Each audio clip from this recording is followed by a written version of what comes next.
to hit. Oh no. Okay, they're back. Yeah. Just so many projectiles. It's going to be really hard. I think that Duck Hunt is just kind of a trap character, so they're going to have that neutral B, their down B, and their side B. Just kind of. Oh, is he back? Oh. Yeah, they get the air dodge after the up B. That's really weird to me because I've never played a character that has that. But that's really useful. Yeah, so it's definitely it was something new to this game, whereas like they couldn't act it all out of their previous up B in Smash 4.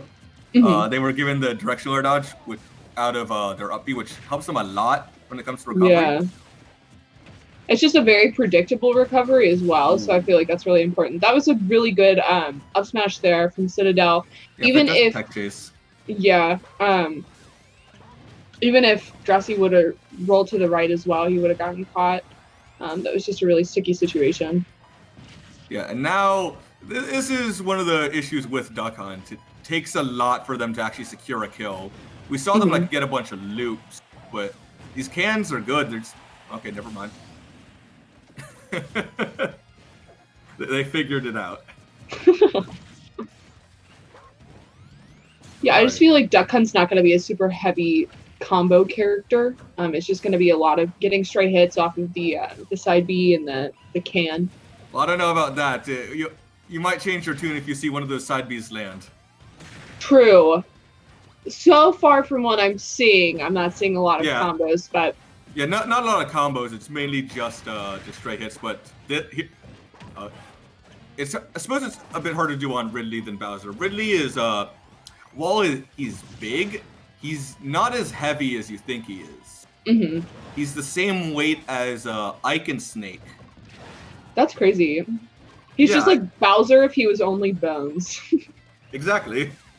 You would expect him to be way heavier than he is. Great up smash. Yeah, that was really good. Yeah, Citadel just got a bit too antsy after, like, being kept out by projectiles that whole time. Yeah, this is still a really scary situation. Ridley has a lot of kill power, so I think it's going to be really important to just try to hold on to this stock as long as possible. But doing a really good job so far. He has 60% on him. Oh, that trap. Yeah, that was really good. Yeah, I thought that can was out of play, but it was actually just a long-term goal. And now this is just looking terrible. Yeah, 143. I feel like he could die to literally anything right now. Really, F Smash stresses me out. Yeah, that was... I mean, like, I was like, this was looking somewhat unsurmountable, and then out of nowhere just decides to just, throw out that up smash, or throw that forward smash. Took him right out. So, interestingly enough, the gunmen all have different properties. Really? I didn't know that. Yeah, so the white one, that one, no, not that one actually. There's another white one who has a shotgun. Yeah, okay, he's just gonna secure the up air there to get the kill. But yeah, so the other white one has a shotgun, which does more knockback than the others. Some of them have a slower charge up time, so like it means it takes them longer to shoot. Other of them shoot faster than the others. Yeah, I just thought they were all the same, but that makes sense that they would be different because they're all wearing different outfits. So I learned that a while ago, and I was just like, huh, that's weird. Yeah, Duck Hunt's just like not a character that you see super often, so I'm not super well versed in like the lore of the different gun shooters or whatever. Yeah, and I don't know if it's at random or if there's a set order for them. Yeah. I need to speak with a Duck Hunt main. But, that would imply that I could find a Duck Hunt main to speak with. I know we have one in Cincy, but I never play him whenever we go to tournaments. I think I've played him like once in all of Smash Ultimate. I just don't understand how that character works. Oh, there's one in Columbus, but of course I haven't seen people from Columbus in months. Yeah, exactly. So. Also, I might be really dumb. The blonde jumped out because I literally just realized why it's called Masquerade. Because all the characters are in masks. That makes sense. I was like, I don't understand why we're like having a ball-themed like tournament, but that checks out. It's been okay. a long quarantine. The longer and longer I'm in my house, the more and more brain cells just slowly drift away. Well, I feel that. Yeah, it's why for every in the overlay, all the characters have a mask. Yeah, I saw that when I was watching the game with Rad. I saw that Bowser had like a pretty cool mask on. And I was like, dang, that's kind of cool. I didn't put 2 and 2 together though. Yeah. Apparently, Soul doesn't have one for Sheik, but also Sheik is already wearing a mask. Yeah, she came prepared, dude. Yeah, she's been ready for this quarantine for over 20 years. Hero doesn't have one. That's because Hero is probably an anti-masker, if I had to guess. Whoa! Whoa!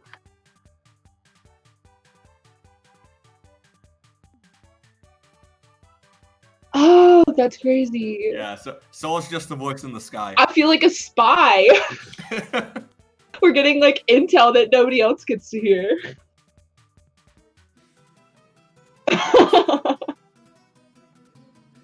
That's so funny.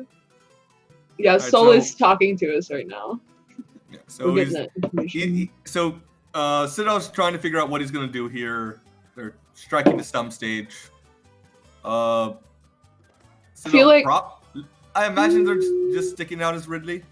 Yeah, I would think that they would want to change stages though. I personally think that a smaller stage would be better. Yeah, just because I feel like towards the beginning of the match, Drasi was running away, and trying to camp him a lot. So I feel like using like something like Battlefield or Yoshi's where they have those platforms that they can get those tech chases that we saw with that up smash more consistently would be really beneficial for Citadel. Yeah, something like, small Battlefield. Wait, that's not legal. It's not? Freaking TOs. That's annoying. Yeah, the stage just got announced before small Battlefield was, a thing because, it surprised us. But also, it's been weeks. Come on. Yeah, just make a little amendment. Event. It'll be fine. What do we have deadlines for? The age of information. We can do anything, anytime. Yeah, you can literally just edit the website. It'll be fine. Alright, Saturday night, but a bit too early for KK. That's disappointing. I miss him. Smashville, I think it's a pretty great pick. Like you said, definitely is able to get those tech chases on the platform. And it's a much smaller stage, so it's going to be a lot harder for Drasi to, escape and set up traps. I really like that call out there. When Duck Hunt used the down B, he used Ridley's side B to kind of just grab him. He didn't care about the dude standing there. I think that could be very beneficial because we're seeing a lot of that down B when Drasi is in the corner. So if he did that more consistently, I think it would be really helpful for him. Wait, did his pants fall down? Yeah. Yeah. When you hit a gunman, their pants fall down and then they can't hit you. That's so funny. Alright. Alright, so... Whoa, interesting uppy up. Oh my goodness. That was an interesting option, but hey, it worked out. He died across the screen. I definitely did not expect him. Yeah, roll behind F smash on the other side of the stage, but hey. Definitely don't think Drasi expected it either. Soul, we're in darkness. Soul, darkness. Alright, the voice in the sky has abandoned us.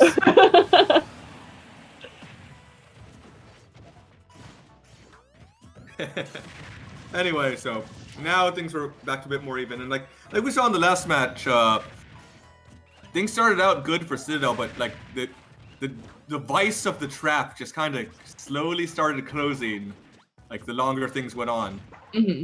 I really like the use of Citadel's nairs.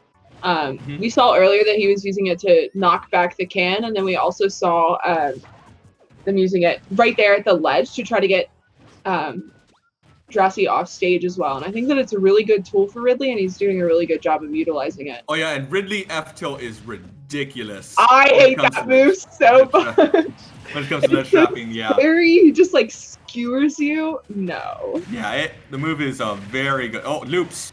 Ooh, okay. That was some good damage there. I take back my comment about the combos. Yeah, see, it's all about the side B. But like, one thing I've noticed in these matches is Citadel is actually doing a good job of SDIing out of the side B. Like, I don't see that often. I really like that wait there. That was really patient rather than trying to go for. That is DEAT debt. I really like that because it was a lot of conditioning. We saw at the ledge that Citadel was using a lot of nair to try to get Drasi off stage, but there they chose to wait instead. Yeah, then and a use lot that of down F smash to keep him off, but that time, like they conditioned them to go high, and then were able to finish off with that down smash. And I think it's important to show Citadel is like taking a lot of sort of notes to take things a bit slower. Well, because like before they would get a hit, then they'd immediately like try and go for like their next follow up.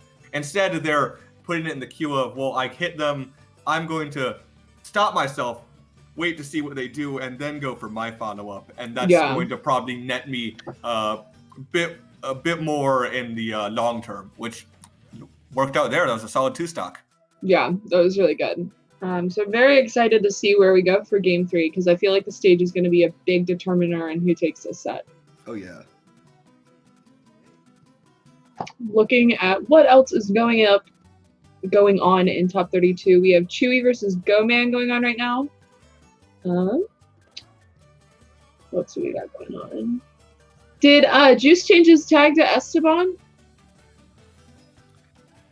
Did they? I have no idea. Let's see. See if there's any updates in the bracket so far, though. We still have Ling Ling still undefeated. That is who the winner of this match will play, actually. We have GoMan beating InFizzy. GoMan's going all Joker this tournament, it looks like. Lights versus Psychod. That's our next match set to be on stream. Well, actually, no. Chewy versus GoMan is next, then Lights versus Psychod. Okay. Okay, yeah, we've got a good winner's quarters queue set up for us. All right. All right, so let's get back to it. Game 3 of Drasi versus Citadel. FD. I like this for Drasi. Yeah, I don't know what Citadel banned though. I know probably Lilat was one. I have to imagine it was Lilat and Kalos then. Yeah, that makes sense. Like Kalos seems like just even worse, and they're probably just a person that doesn't like Lilat, even if it might be somewhat preferable to FD in the matchup. Yeah, I feel like some weird stuff could probably happen with Ridley up B trying to get to the ledge. You know how Lilat is, but sure. But I think Lilat would still be a better. I think Lilat just gets a bit more flack than it should. I think, especially since in the most recent patch, they actually fixed most of the Lilat edge problems. I didn't know that. Yeah, that happened in the most recent patch. The Lilat edges are mostly normal now, and they're like very forgiving. And I think with Ridley up smash, that covers every single platform on Lilat. I think it actually would have been a good idea to leave that open. And this, because this just seems like a nightmare scenario. You don't have many places to. Oh, well, okay, well, evened up immediately. But I was gonna say, you don't have many places to escape their traps. It's hard to land. Yeah, I would agree. I also would like to say that Drasi does a great job of getting back on stage once they're knocked off stage. I feel like Citadel's doing a really good job of trying to get them off stage, but Drasi's doing a great job of using up B and the directional air dodges to kind of just throw them off a little bit. So good stuff there. Yeah, like, and you really have to like have all of that down if you're gonna play Duck Hunt when you have a recovery that exploitable.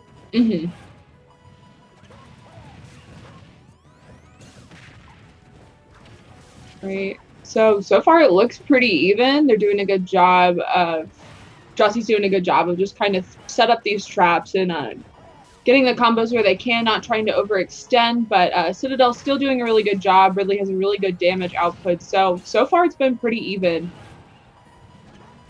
Yeah. Drasi's also doing a really good job of using that can to call out Citadel's jumps, just kind of trapping them in the air. The one thing though, I think Drasi, like every time they chuck a projectile, they start running in. I think it better serve them to just, stay back and hide behind a few more of them. Yeah. So like he pulls that up, then runs forward. I think that was fine there because like they forced him off stage. Yeah. That's crazy that hitting it knocked the can back. I feel like that should have made it explode, but. Oh my goodness. From behind. Okay, well, it quickly evens it up, but man, that was That was a huge lead for Drasi, then all of a sudden just dies at 68 to a forward smash. But like that's part of the story of the set. Citadel's been, hitting their mark with those. Yeah, I feel like Drasi's doing a really good job of using the up airs as well. Both of the stocks that we've seen from Citadel that were taken so far were with that up air, and I just feel like Drasi's doing a really good job on this stage in particular, calling out the jumps. Like there, we saw that Citadel jumped, Drasi called it out with the side B into up air, just doing a really good job of doing that. And so Citadel has to play a very grounded game, and it's very predictable. Yikes, they just ran into that forward smash, weren't prepared for it to just be thrown out like that. It's gonna be Drasi taking that 2-1. Yeah, that was a really good set. I just feel like the stage was really determinant in that last game. I feel like maybe banning FD instead of Lilac could have been a game changer.